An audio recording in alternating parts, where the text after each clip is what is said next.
In today's video, in honor of St. Patrick's Day, we are sharing 5 books from our own personal home library by Irish authors. Let's get to it. I'm Brandon. And I'm Taylor, and today it is St. Patrick's Day. As you can tell, green. We are really putting that green forward. We just dropped our kids off at a day camp because it's the first day of spring break. Head to toe in green. Head to toe in green. It was at their Taekwondo studio, and it's Arts and Crafts Day in celebration of St. Patrick's Day. And so we decided, why not do a St. Patrick's Day themed video? Yeah. Why not dig around our home library and find some books? Yeah, we found 5 books on our shelves that either we've read or are wanting to read. From Irish authors. Yeah. It's as complicated as that, which isn't. It isn't at all. And so we're going to share these with you. Some of them we've mentioned on the channel previously. Yeah, and we'll be mentioning again probably in another future video. Right. One of them you've heard of before, like 100% guaranteed 100%. Because it's a classic. Probably have, some are new, some are old. Yeah. You ready to get into it? Yeah. You want me to start? Yep. All right. I'll start with the one I just finished. Good idea. I just read this one, and it's really great. It is Let the Great World Spin by Colum McCann. It was a National Book Award winner, and this takes place around an event that happened in Manhattan where, what's his name? Philippe Petit walked on a tightrope between the 2 towers, the Trade Center. World Trade Center. Yeah. And so this revolves around that. But it's all about these different stories of fictional people that are in the New York area at the time of this event or in other parts of the world at this time of the event. And there's Irish characters in this, and there is points where they do go to Ireland as well. You were telling me that, yeah. Primarily takes place, though, in the New York City area, Manhattan, the Bronx. Really does a great job of kind of using the city and the time era as another character and kind of understanding what it was like to be in that era. I loved it. You really enjoyed it. The way it's written in the story and the characters that you're reading about are so well done.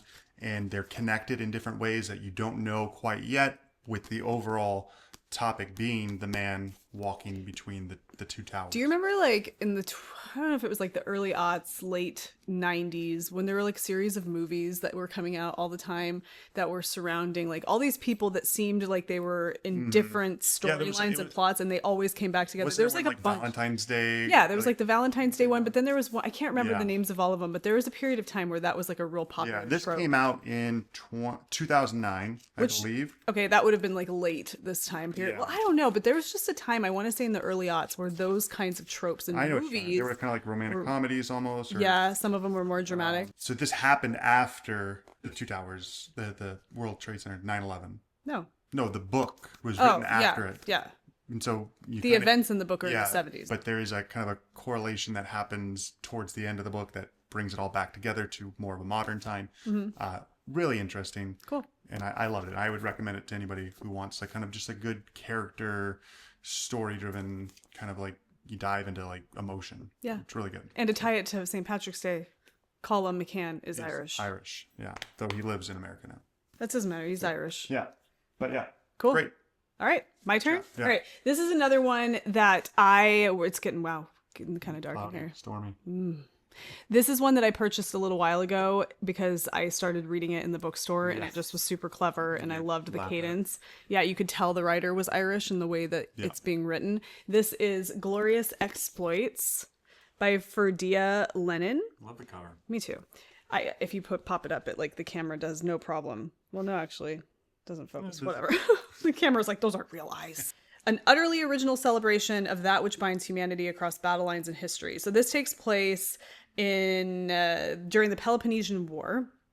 And we have Syracusans and Athenians who are at war with one another. And we have 2 characters in this, Lampo and Gellin, who are potters, but they are right now in charge of the Athenians being held captive in a giant quarry. And what they are trying to do is figure out if they can get any of these Athenians who are being held captive in like really horrible conditions. Right, barely. But they're Athenians, so they know, Lampo and Gellin kind of know that they have a penchant for the theatrics. Okay. That's their assumption. Yeah. No, it's mine. And I'm sure I said it incorrectly. But they are trying to find a group of these Athenians. Remember, these are destitute Athenians. Prisoners of war. To put on Euripides. A play. Right. Yeah. Euripides in particular. But it's written not as if they're It is not written as if these are Greek. Syracusans. I'm assuming they're they are definitely Irish. written as Irish dudes. Yeah. So all of the like dialogue, Yeah, everything has that an they Irish say has an Irish. Yes, like that's kind of hilarious. Yeah. I started reading the opening of this, and if you can read, you know how sometimes you can read with an accent, but if you tried to actually verbalize the accent, it would be Yeah. absolute crap. If you can read with an Irish accent, even if you can't, makes it more it's hilarious. Yeah. Yeah. From what I started reading, Jessica, our neighbor, is reading this, and she Oh, said she? it's pretty good. Yeah. Okay. I think Ben reads good. Yeah. He read it and really liked it. Really liked it. So this is one that I'm eager to read. Ferdia Lennon is Irish. He is of Irish Indian descent. No, Irish Libyan. Yeah, he was Descent, born yeah. of a Libyan father. Libyan father and an mother, Irish mother. but grew up in Dublin, right? Right. Yeah. Yep, he was born in Dublin. Cool. Yeah. So that is glorious exploits for Dia Lennon. Awesome. I want to read Hot that off too. the bookshelves. Yeah. I know you do. And that's my first. All right, cool. Another one that is a new Yes, release. this is a came newish out last year as well.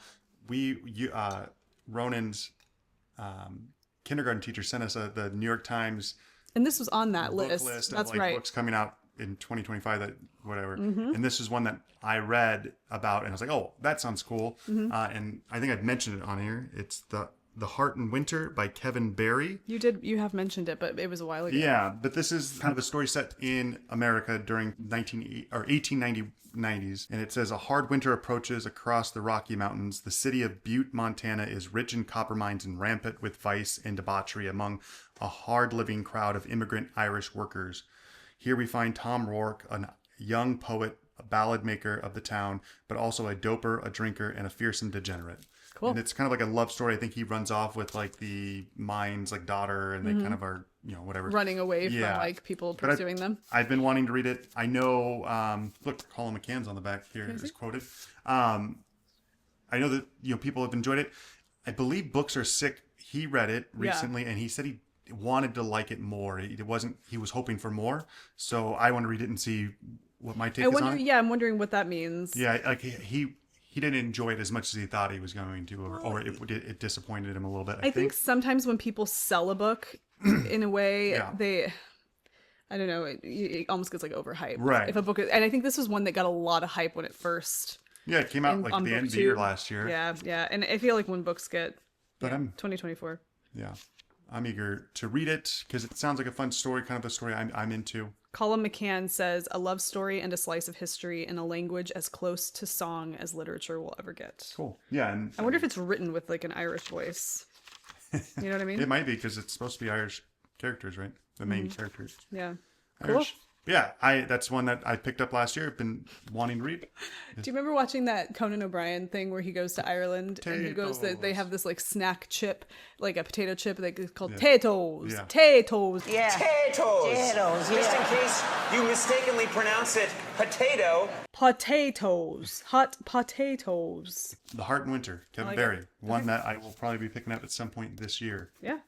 But Irish all? This next one I picked up when we were in New Mexico. New Mexico. Was this when we were there? No, I got this at that used bookstore that sells all of the sci-fi fantasy books. That one, that hole in the wall place. Yeah, on the on other side of the town. other side of town. I got this there. It's like, who knows what it's called? It's one of Dragon's those places Castle like or you don't something. even know what this place is called. Yeah. Like it's called one thing, but then it's called something else. I don't know what this place is called. You walk in there and it just smells like must and old But paper. it is, if you're a big old classic sci-fi fan, You're gonna find fantasy, something you're in gonna there. find something in there that you want. That place is dank. A lot of dime store novels. Yeah. Okay. I'm sure it's a front for something else. Anyway, I picked this it's up there. This falls under historical fiction with a little bit of a fantasy sci-fi twang to it, but not much because it is considered historical fiction. This is called Lion of Ireland by Morgan Llewellyn. Morgan Llewellyn is Irish. Lion of Ireland. Irish. This is Irish through and through. And the historical fiction lover in me is really excited about this. This is about Bran Boru, who was considered one of the bravest, wisest, and strongest kings Ireland has ever known. Yeah. And this is his kind of like his story of coming up as it says here, his women were as remarkable as his adventures. Fiona, the druidess with mystical powers, Deirdre, the beautiful victim of a Norse invader's brutal lust, Gormlaith, the 6-foot red-haired goddess of sensuality. Wow. Set against the barbaric splendors of the 10th century, this is a story rich in truth and legend, in which friends become deadly enemies, bedrooms turn into battlefields, and dreams of glory are finally fulfilled. Morgan Llewellyn has written one of the greatest novels of Irish history. That's awesome. And I love the painting, like the cover art. Yeah, if you get Very kind of like watercolor. So at a distance, it looks like it's watercolor, but I believe it's probably something else. Probably. Maybe like some other kind of animation. No, I mean, it looks like it's maybe like an acrylic or oil type painting, but it's really beautiful. Awesome. Yeah, Lion of Ireland, Morgan Llewellyn, Irish author. So other books that are by this looks Welsh though. Llewellyn, yeah. A lot of Y's and W's. A lot of consonants. Oh, your mom's calling us. Hold on, she might have genealogical information. Hey, Mom. We asked my mom, because no, why? I asked Brandon, how Irish are you? Because he's Irish. Everyone's a little bit Irish on St. Patrick's Day. Well, that's the reason I asked. Because we're in America, there's a lot of people of Irish descent here, whether they know it or not. A lot of Irish immigrants. Right, and so I asked you, and you told me what? That I believe I'm about 1/8, if that. I thought. I've always been told I was 1/8. I thought I was more Irish than I am. You're probably 1/8 or less. Right. My grandmother was Mexican, and my grandfather was Irish. Born. Was of Irish descent. Yeah. Turns out you're much more. My grandfather was also of Irish descent, but I don't know if he was first generation or second generation. You want to cut to this little known ditty over here? Yeah.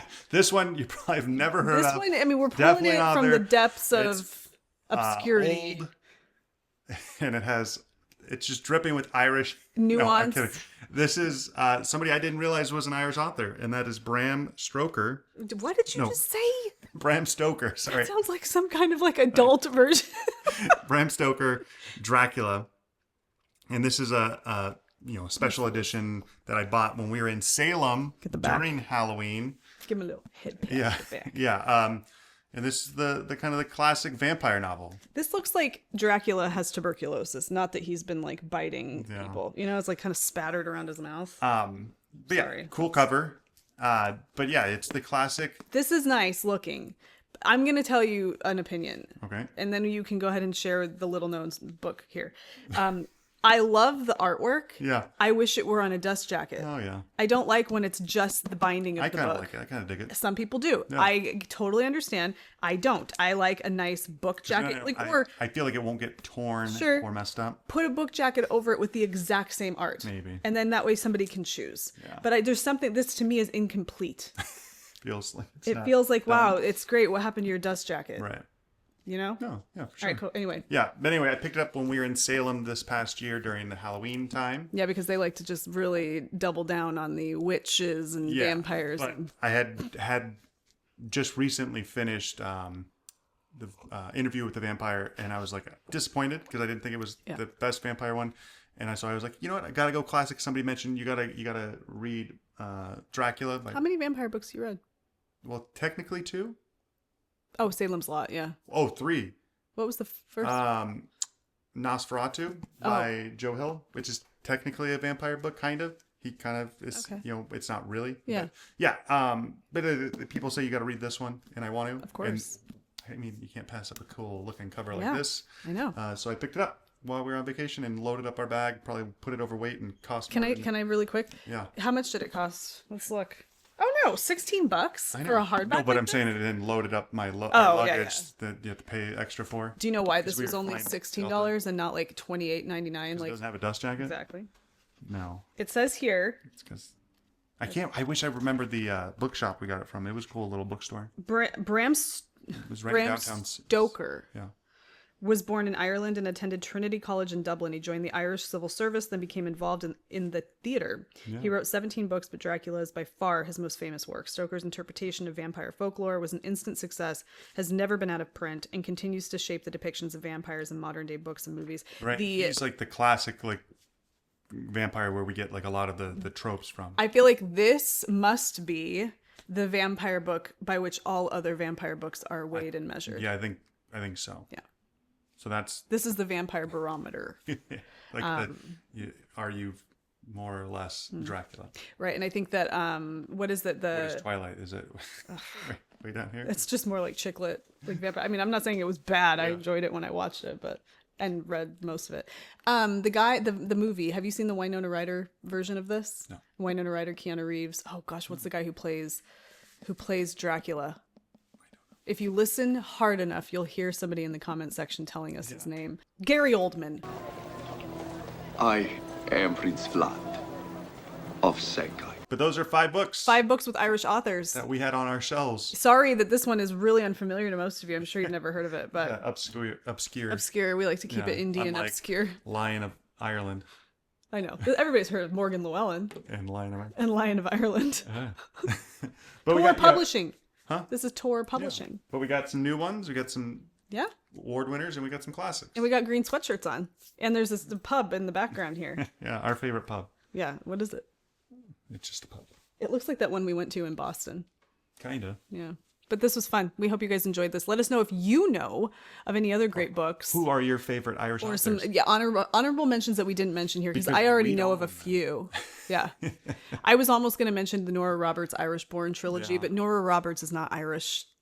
She's of Irish descent, but the trilogy is so good. We got a couple of those that are of Irish descent or of Yeah. Irish parents, but they were born in America, so they didn't make the list. What was it? Flannery O'Connor? Yeah. Mm-hmm. Or Wise Blood. Yeah. She couldn't pull it off. No, thank you. Too bad. No, thank you.